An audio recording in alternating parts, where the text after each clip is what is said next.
말씀 보시겠습니다. 창세기 3장 17절 말씀입니다.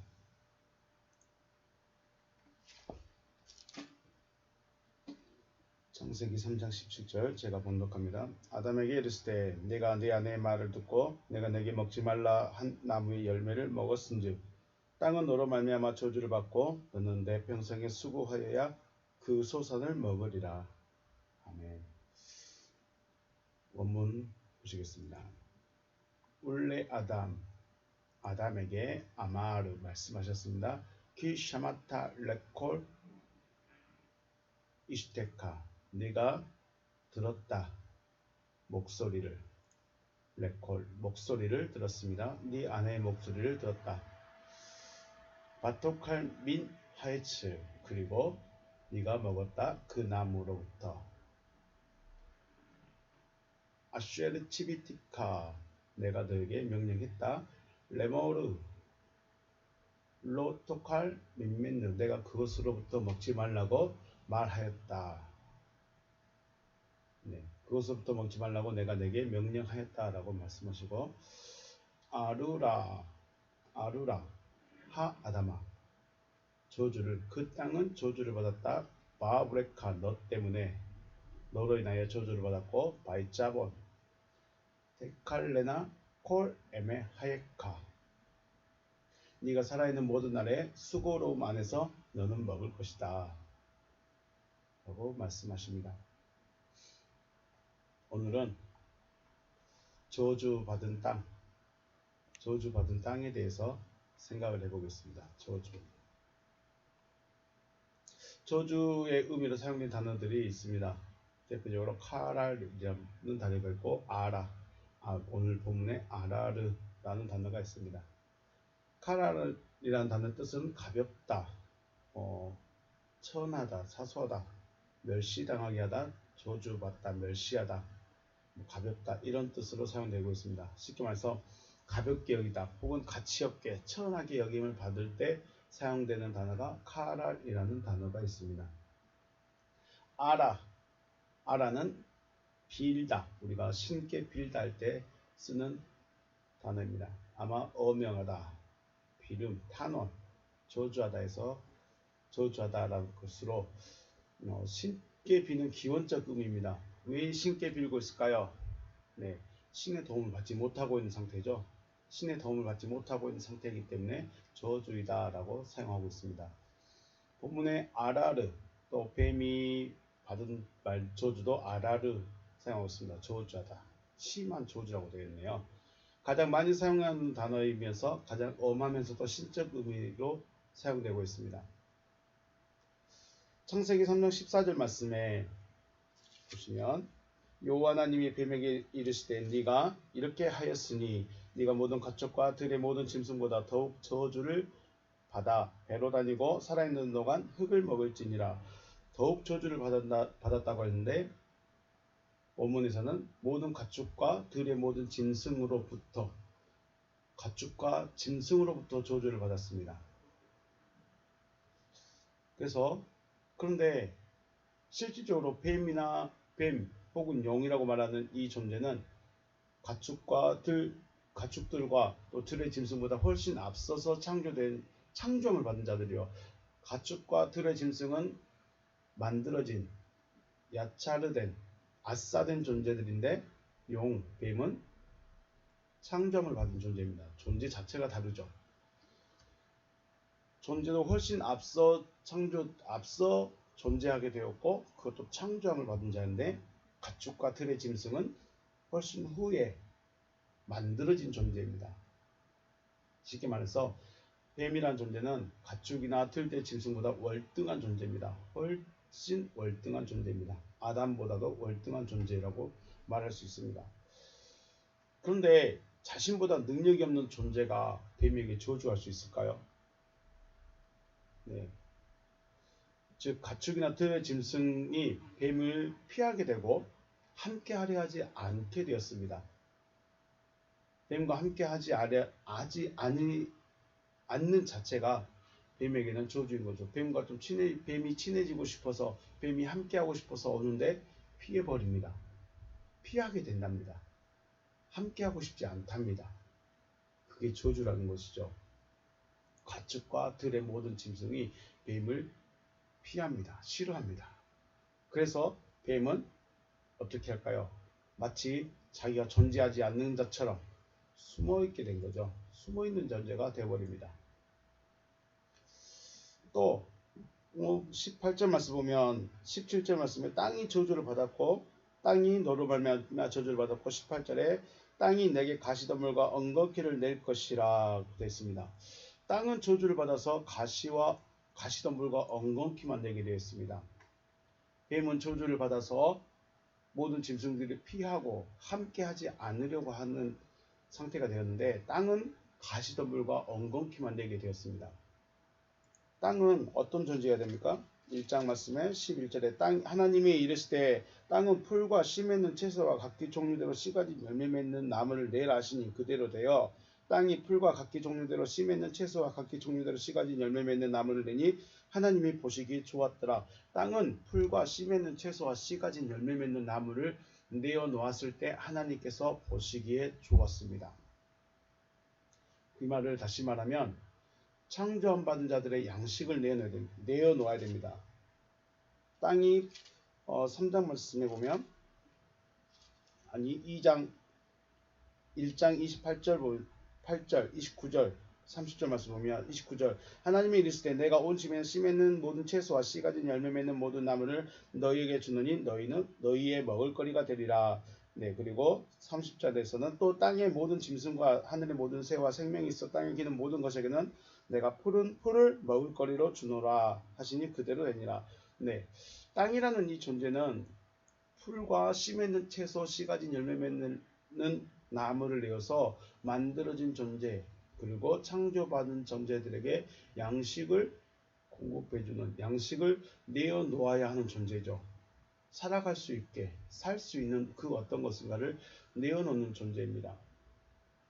다시 말해 양식을 내어놓음으로 만들어진 존재이든지 창조함을 받은 존재든지 살아갈 수 있도록 하는 존재입니다. 살아갈 수 있도록 해주는 존재, 양식을 공급해주는 존재가 바로 땅이라는 존재입니다. 그러나 저주를 받음으로 더 이상 양식과 관련된 그 어떤 것도 내놓을 수 없는 존재가 되어버렸죠. 저주를 받으니까 양식을 내놓지 않습니다. 먹을 수 있는 그 어떤 것도 내어놓지 않습니다. 그 기능을 상실해버렸죠.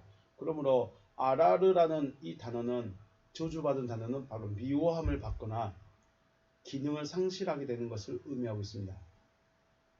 저주를 받았다? 그럼 우리는 재앙이 임했다든지 질병이 임했다든지 그런 것도 있을 수 있는데 전체적으로 봤을 때는 미워함을 받고 기능을 상실했을 때 아라르라는 단어를 사용합니다. 창세기 11장 12절 4장 11절에서 12절 땅이 그 입을 벌려 내 손에서부터 내 아우의 피를 받았은즉 네가 땅에서 저주를 받으리니 땅으로부터입니다.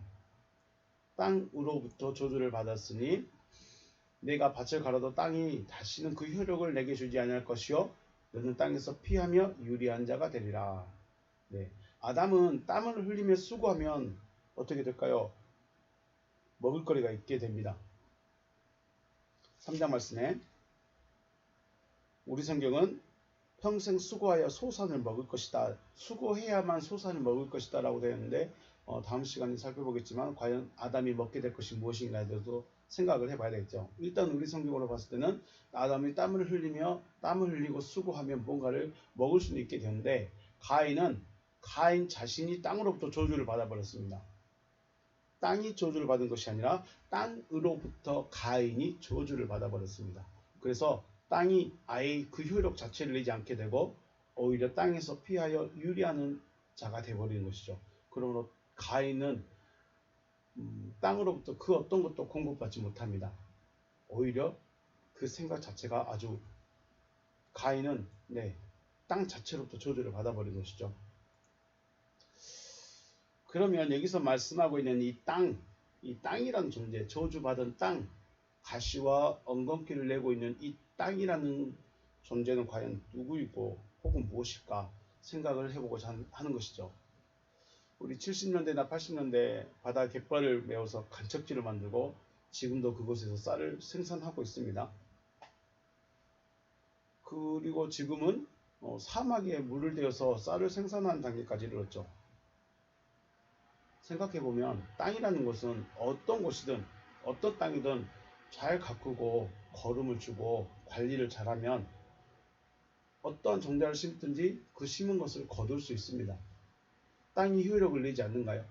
아니죠. 땅은 어찌됐든 간에 갯벌을 메꾸고 흙으로 채우고 그곳에서 농사를 지어도 쌀이 생산이 됩니다. 하다못해 사막에서도 물을 대고 종자를 심으면 쌀을 생산할 수 있는 시기입니다. 그런 때가 됐죠. 그러면 이 땅이란 존재, 저주받은 이 땅이라는 존재가 과연 무엇일까? 우리가 생각하는 또 우리가 밟고 다니는 농사짓는 그 땅, 이 흙, 우리가 말하는 흙, 이걸 말하고 있는 것일까? 그것이 아니라는 생각이 듭니다. 하나님께서 말씀하시는 먹어야 할 양식을 내어놓을 수 있는 존재, 혹은 그 무엇이 무엇일까? 우리는 이것을 좀 생각해 보고자 합니다. 로마서 8장 4절부터 말씀을 보시면, 자세히 보시면, 로마서 8장 4절부터 보시면, 육신을 따르지 않고 그 영을 따라 행하는 우리에게 율법의 요구가 이루어지게 하려 하심이라. 육신을 따르는 자는 육신의 일을, 영을 따르는 자는 영의 일을 생각하나니. 6절 말씀에 육신의 생각은 사망이다. 육신의 생각은 사망이요 영의 생각은 생명과 평안이니라. 육신의 생각은 하나님과 원수가 된다. 하나님과 원수 관계가 된 저는 육신의 생각이라고 합니다. 하나님과 원수는 누구입니까? 우리의 생각이라고 되어 있습니다. 이는 하나님의 법에 굴복하지 아니할 뿐 아니라 할 수도 없습니다. 육신에 있는 자들은 하나님을 기쁘시게 할 수 없느니라. 만일 너희 속에 하나님의 영이 거하시면 너희가 육신에 있지 아니하고 영에 있나니. 누구든지 그리스도의 영이 없으면 그리스도의 사람이 아니다. 아멘. 자, 6절을 한번 생각해 보겠습니다. 육신의 생각은 사망이요 영의 생각은 생명과 평안이니라. 자, 토까르 푸오네로마 토까르 테스 사르코스 다나토스. 그 생각이죠. 그 생각은, 그러므로 그 생각이라고 되어 있는데 단어상은 경향성입니다. 그 경향성은 육체의 경향성, 테스 사르코스, 육체의 경향성은 다나토스, 사망이다. 토때, 그리고 그 경향성, 누구의 경향성입니까? 투 푸니마토스, 영의 경향성은 생명과 하나됩니다. 라고 본문에서 말하고 있습니다. 여기서 생각해 봐야 될 말씀이 바로 포로네마죠. 경향성이라고 되어 있습니다. 단어를 보시면 포로네마 5426번에 수입했습니다. 심적인 경향이나 의도라고 되어 있고요. 5426번 포네로 5424번 수일에 심적으로 훈련하다, 혹은 감정이나 의견을 즐겁게 하다, 혹은 있어서 다소 열심으로 집약적으로 흥미를 가지다, 애정을 두다, 관심을 기울이다, 주목하다, 생각하다 라는 뜻을 가지고 있고, 이 단어의 유래는 푸에렌에서 유래했습니다. 정신 혹은 지혜, 감정, 이런 뜻을 가지고 있습니다. 그러면 우리말로 된 경향성이라는 것이 무슨 말일까? 사전적 의미는 현상이나 사상, 행동 따위가 어떤 방향으로 기울어지거나 쏠리는 성향이라고 정의하고 있습니다. 그러니까 어떤 추구하고자 하는 방향이라는 거죠. 무엇을 추구하고 있는가, 무엇을 원해서 그쪽으로 나아가고 있는가, 이것이 바로 경향성이라는 것입니다. 쉽게 말해 추구하고자 하는 방향대로 가고 있는 상태를 말합니다. 그러면 우리가 천국을 갔냐, 천국을 가지 못하느냐는 우리가 천국을 얼마나 추구하고 그 방향성으로 따라가느냐, 따라가지 않느냐를 말씀하고 있는 것입니다. 그러면 다시 8장 6절의 말씀을 다시 한번 정리하면, 육체의 경향성은 사망이고 영의 경향성은 생명과 하나됩니다. 라고 다시 한번 번역을 해봤습니다. 그러면 이 경향성, 추구하고자 하는 것은 무엇을 추구하고 있을까? 사람의 행동의 근원은 생각입니다. 우리가 무엇을 생각하고 행동을 하는 것이죠. 그러므로 이 생각의 방향성을 바로 경향성이라고 말합니다. 그래서 우리 성경은 생각, 육신의 생각이라고 번역을 하는 것 같습니다.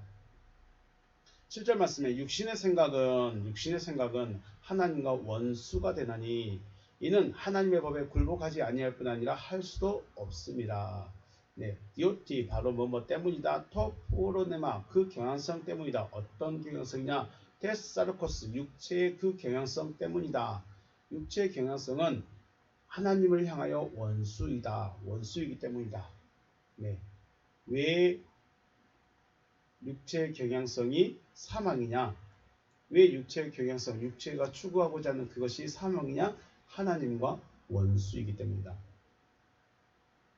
에크드라 에스테온 하나님을 향하여 원수이다. 뭐가요? 테사르코스 후오로네마 테사르코스 육체의 경향성은 하나님을 향하여 원수이기 때문에 육체의 경향성은 사망이다. 토까르 그러므로 너모 투테우 하나님 그리고 종속이니까 그리고가 더 나을 수도 있겠네요. 그러므로 하나님의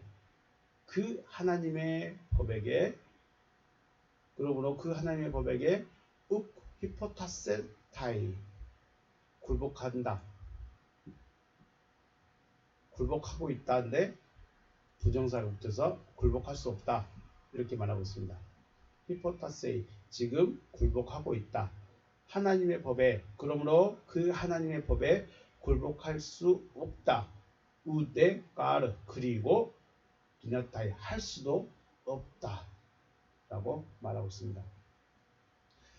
생각하다라는 말에는 로기조마이 그러면 도케오 무나오마이 엔디메시스 노미조와 같은 말들이 있습니다. 물론 각 단어들은 어떻게 사용되는 그 단어들의 특징들이 있겠지만 오늘 후오로네마는 추구하고자 하는 것을 쫓아가고 있다는 것을 말하고 있습니다. 무엇을 추구하고 있고 무엇을 따라가느냐 내가 지금 무엇을 따라가고 있느냐를 말하고 있습니다. 그러므로 육체를 따라가는 것 육체의 생각을 따라간다고 하는데 육체를 따라가는 것은 하나님과 원수다. 그러면 내 이 고깃덩어리가 하나님과 원수일까요? 내 고깃덩어리를 주장하고 있는 생각이 하나님과 원수가 될 것인가? 한번 생각해 보셔야 되겠죠. 하나님은 원수가 집안 식구다라고 했습니다. 원수가 어디 있습니까? 집안 식구다. 창세기 1장 1절에 한 우두머리 안에서 하늘과 땅이 있었는데 땅이 우두머리의 원수로 나타났습니다. 땅이 배신을 했고 배반을 했고 벗어나 버렸습니다. 거꾸로 말한다면 원수는 원래 하나였던 존재죠. 하나였고 한 머리 안에 있었습니다. 네, 하나님의 원수는 고깃덩어리인 육체가 아니라 육체를 주장하는 생각 혹은 의식, 철학이라는 것입니다. 그래서 무덤에서의 부활이 가장 먼저 이루어져야 되는 이유가 여기 있는 것입니다. 부활이라는 것을 할 때 가장 먼저 이루어져야 될 것이 무덤에서의 부활이 있습니다. 그리고 나서 그리스도께서 내 안에서 부활하는 것. 이게 첫째 부활이죠. 이 무덤에서의 부활은 굉장히 중요합니다. 가장 먼저 이루어져야 되는 부활입니다. 자, 그러면 땅이 저주를 받았다는 것은 신약적인 의미로 봤을 때 생각이 저주를 받았다는 것이 때문입니다. 땅이 저주를 받아서 양식을 내어놓을 수 없는 상태, 오히려 가시덤불과 엉겅퀴만 내어놓는 상태가 되어졌다는 것은 생각이라는 것이 하나님의 생명을 생각할 수도 없고 찾을 수도 없고 또 내어놓을 수도 없는 상태가 되어졌다는 것이죠. 우리가 생각하는 것, 우리가 지금 내 머릿속에 있는 것들이 하나님의 것을 찾고 하나님의 생명을 찾고 하나님의 생명이 무엇인가를 찾고 추구하고 있을까요? 먹고 마시고 어떻게 하면 즐기고 어떻게 하면 나를 더 행복하게 할 수 있을까? 이걸 찾고 있을까요? 경향성이 문제라는 것이죠. 오히려 찌르고 강박하게 만드는 것만 내놓는 상태가 바로 우리 생각인 것이죠. 자, 하나님을 생각할 수 없는 상태. 이 하나님을 생각할 수 없다는 상태라는 것은 단순히 하나님이라는 문자적 아니면 하나님이라는 추상적인 의미를 말하고 싶은 것이 아니라 바로 하나님의 비밀을 말하는 거죠. 말씀이라는 것에 대해서 하나님의 말씀이 하나님이 무엇을 말씀하고 싶어 하는가를 생각할 수가 없는 것이죠. 로마서에서 계속 말씀하겠지만 하나님께서 우리에게 계시를 주십니다. 하나님께서 하나님 자신을 알 수 있도록 우리에게 계시를 주십니다. 그것이 아담에게 주셨던 니시마트 하인, 우리가 말하는 한 살아있는 호흡이죠.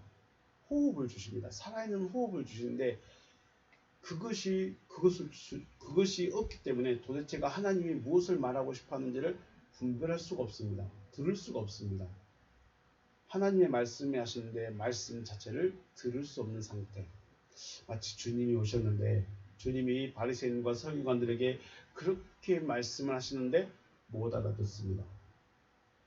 못 알아듣습니다. 왜 그럴까요? 그들은 뱀 독사의 자식들이기 때문에, 더 나아가서 저주를 받고 있기 때문에 도저히 주님의 말씀을 이해할 수가 없습니다. 받을 수가 없는 것이죠.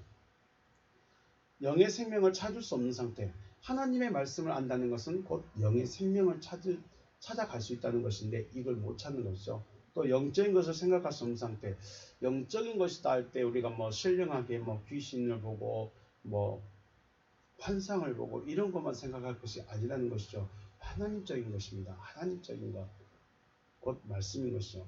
그러므로 이 자체가 저주입니다. 땅이 저주를 받았다, 생각이 저주를 받았다. 이것은 우리가 하나님을 믿고 있으면서 도대체가 하나님이 무엇을 말하고 싶어 하는지를 알 수가 없는 상태, 알지 못하도록 덮어버린 상태, 막아버린 상태가 바로 그 자체가 저주이지 않을까 하는 생각을 해봅니다.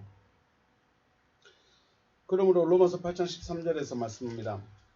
너희가 육신으로 살면 반드시 죽을 것이로되 영으로서 몸의 행실을 죽이면 살 것이다. 몸으로서 영의 행실을 죽이랍니다. 영으로서 몸의 행실을 죽이면 살 것이다. 또 무릇 하나님의 영으로 인도함을 받는 사람은 하나님의 아들이다 라고 말씀합니다. 몸의 행실을 죽이라고 하니까 어떤 행동을 하지 말라. 그러면 도덕적인 사람밖에 안 됩니다.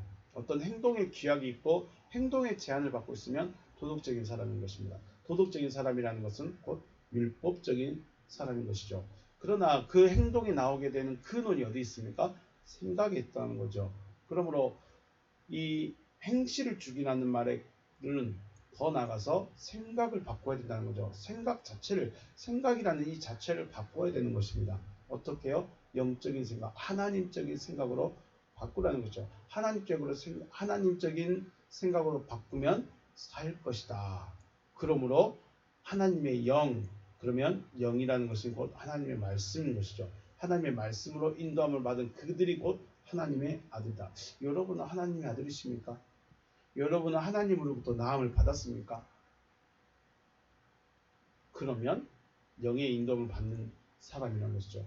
영의 인도함을 받는 사람이라는 것은 곧 행실을 죽이고 있는 사람, 생각이 바뀌어진 사람이라는 것이죠. 글쎄요, 뭐라고 저도 그렇습니다. 마태복음 5장 17절 말씀, 내가 율법이나 선지자를 폐하러 온 줄로 생각하지 말라. 폐하러 온 것이 아니요 완전하게 하려 함이라. 진실로 너희에게 이르노니 천지가 없어지기 전에는 율법의 1.1획도 결코 없어지지 아니하고 다 이루리라. 아멘. 자, 이렇게 말씀하면 천지가 없어지기 전에, 종말이 오기 전에는 율법의 1.1획이 다 이루어질 것이다 라고 말씀하고 있는 것처럼 보입니다. 말씀을 원문을 가져와서 다시 살펴봐야 되는데 그건 또 나중에 하기를 하고, 율법과 선지자가 말하고 있는 것을 완성하기 위해서 주님이 오셨습니다. 율법과 선지자가 말하고 있는 것이 무엇이었을까요? 그리스도에 대해서 이야기하고 있죠. 하나님의 아들에 대해서 이야기하고 있죠. 로마서 1장 2절에서 계속 말씀하고 있습니다. 율법과 선지자가 말하고 있는 것은 하나님의 아들에 대해서 이야기하고 있다. 그리스도에 대해서 이야기하고 있다. 자, 그런데 그 하늘과 그 땅이 지나가기 전에는 율법의 1.1도 결코 지나가지 않는다라고 말하고 있습니다. 원문에서는 하늘과 땅이 지나가기 전에는 율법의 1.1도 결코 지나가지 않는다. 다시 말하면 율법과 선지자의 말이 완성되기 위해서는 그 하늘과 그 땅도 지나가야 되고 율법의 1.1획도 지나가야 완성된다라는 것입니다. 그러면 다시 한번 정리해 볼까요? 율법이나 선지자를 폐하러 온 줄로 생각하지 말라. 완전하게 하려고 왔다. 그럼 완전하게 하기 위해서는 그 하늘과 그 땅도 지나가고 율법의 1.1회까지 다 지나가야만이 이 완전함에 이루어진다는 것입니다. 주님이 말씀하시고 싶은 것은 이겁니다. 완전해지고 싶으냐? 그 하늘과 그 땅 지나가고 율법의 1.1획도 지나가야 된다. 그러면 완성이다. 라고 말씀하시는 것입니다. 우리가 보고 있는 우리 성경하고 의미가 좀 많이 차이 납니다. 천지가 지나가야 됩니다. 없어지는 것이 아니라 천지는 지나가야 되고 율법의 1.1획도 지나가야 됩니다. 지나쳐야 됩니다. 그리하여야 이루어진다는 것입니다. 뭐가요? 완전케 하고자 하셨던 것이 되어지는 것입니다. 문제는 율법의 1.1획입니다. 문제는 율법의 1.1획. 우리 성경으로 보면 율법의 1.1획이라도 없어지지 않냐고 다 이룰 것이라고 말하니까 율법이 결코 없어지지 않을 것처럼 말합니다. 그렇게 말되면 안 이루어지죠. 하나님의 말씀이 안 이루어집니다. 하나님의 말씀은 이루어진다는 것은 율법의 1.1획과는 상관이 없어야 된다는 것이죠. 그런데 우리는 이 율법의 1.1획을 붙들고 있습니다. 왜요? 내가 그렇게 살아야 되기 때문에. 내가 거기에 그렇게 살아야 되기 때문에 율법의 1.1획을 붙들고 있습니다. 창세기 3장 18절 말씀에 가시덤불과 엉겅퀴를 아칸다스 카이 트리굴리스라고 하고 있습니다. 이것을 이 단어 아칸디스를 찾아가 보면 점이 되고 트리굴리스는 화살 이런 의미가 됩니다. 화살이 지나가면 획처럼 뭐가 딱 그어지겠죠. 그래서 점 혹은 획의 의미를 가지고 있습니다. 이 트리굴리스를 찾아가다 보면 화살이라는 뜻도 찾아지게 됩니다. 왜 점이라는 말과 획이라는 말을 사용하고 있을까? 자, 가시덤불과 엉겅퀴는 저주의 산물입니다. 저주의 산물이기 때문에 가시덤불과 엉겅퀴가 여전히 생산되고 있다는 것은 저주 아래에 있다는 것이죠. 분명히 생명의 양식, 창조되어진 자든 만들어진 자든 먹고 살 수 있는 양식, 그 무엇인가 양식을 내어놓아야 되는데 먹을 수 없는 가시덤불과 엉겅퀴만 생산하고 있다는 것은 아직도 저주 아래에 있다는 것입니다. 그러므로 이 가시덤불과 엉겅퀴가 지나가야 되는 것입니다. 1.1획이 지나가야 되는 것이죠. 넘어가야 됩니다. 반대로 가시덤불과 엉겅퀴가 생산되지 않는다는 것은 저주가 지나갔다는 의미가 되는 것이죠. 지금 내 생각 가운데서 가시덤불과 엉겅퀴가 나오고 있다. 이것은 아직도 저주 아래에 있는 것입니다. 그런데 이걸 지나가 버렸다. 더 이상 가시덤불과 엉겅퀴가 나타나지 않고 어떤 양식을 공급해주고 양식을 내놓고 있다는 것은 저주가 지나가 버렸다라는 의미가 되는 것이죠. 주님이 이것을 제거해 주고자 오신 것이며 또 이러한 것들이 제거되었을 때 하나님의 뜻이 완성되어진다라고 말씀하고 있습니다. 지금 우리가 무엇을 생각하고 있습니까? 저주받은 땅입니다. 저주받은 땅. 그럼 땅이 과연 무엇이냐? 땅이라는 그 존재가 과연 무엇을 말하고 싶어 하는 것이냐 찾아보면 결국은 우리의 생각이지 않을까. 생각입니다. 생각. 우리의 생각이 도대체 하나님의 것, 영적인 것을 생각할 수 있는 존재인가? 영적인 것을 생각하지 못하는 존재인가? 바리새인과 서기관들처럼 예수님이 그렇게 말을 해도 못 알아듣고 알아들었더라도 받아들이지 않고 수용하지 않는 상태, 그 생각 자체를 바꾸지 않는 상태, 이 상태 자체가 뭐예요? 저주받은 거죠. 하나님의 입장에서는 저주받은 상태입니다. 왜냐하면 하나님을 알 수도 없고 하나님을 받아들이지도 않고 말씀도 듣지도 않고 말씀이 무엇을 말하고 싶었는지도 모르겠고 영적인 생명도 무엇인지 관심이 없기 때문에 물론 영적인 것을 추구한다고 하고 영적인 것을 찾는다 하고 그런데 도덕적인 삶을 살아가고 있습니다. 왜 도덕적인 삶을 살아가냐? 그렇게 해야 자기가 살아갈 것처럼 느껴지기 때문인 것이죠.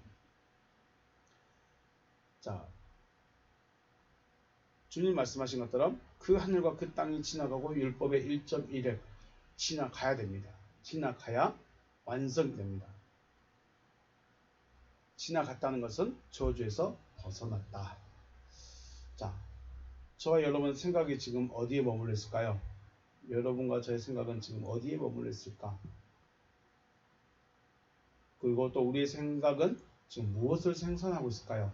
다른 사람에게 살고자 하는 양식을 공급해 줄 수 있는 생각을 하고 있을까요? 아니면 가시와 엉겅퀴를 내어놓는 생각을 하고 있을까? 여러분의 생각이 어떠한 행동으로 나타나고 있을까요? 네, 우리 자신을 반드시 살펴야 될 이유가 여기 있습니다. 가시덤불과 엉겅퀴가 아닌 양식을 내어놓을 수 있는 땅으로 회복되시기를 주님의 이름으로 축복합니다. 이 저주가 지나가야만이 말씀이 이루어집니다. 완성이 되어지는 것입니다. 이걸 그대로 가지고서는 완성이 되어질 수가 없습니다. 왜냐하면 저주를 그대로 가지고 있기 때문에 저주가 지나가야 합니다. 저주가 지나가야만이 하나님의 뜻이 완성된 자로 나타날 수 있다는 것입니다. 오늘은 저주받은 땅에 대해서 생각해 봤습니다. 저주가 무엇이었고 땅이 과연 무엇을 말하고 싶어 하는가를 한번 생각해 봤습니다. 여러분의 생각이, 여러분의 땅이 양식을 내어놓을 수 있는, 하나님의 것을 내어놓을 수 있고 하나님의 것을 받을 수 있고 하나님의 것을 내어놓을 수 있는 그런 생각으로 회복되시기를 주님의 이름으로 축복합니다. 마치겠습니다. 수고하셨습니다.